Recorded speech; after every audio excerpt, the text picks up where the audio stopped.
So, hello guys! So, for today's video, ay magluluto tayo ng ulam.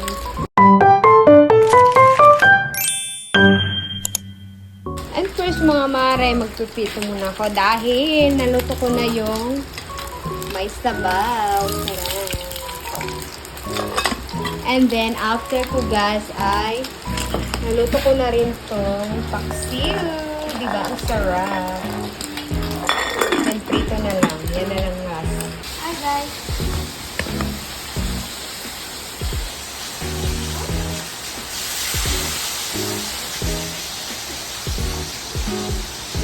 Hello guys. So, si Panganay ang nagluluto. Dapat lang talaga na matutunan niya yun.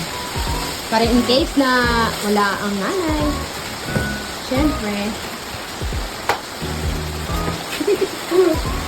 ayan. Ayan ka po, dapat lang na matuto ka sa gawaing bahay. Okay?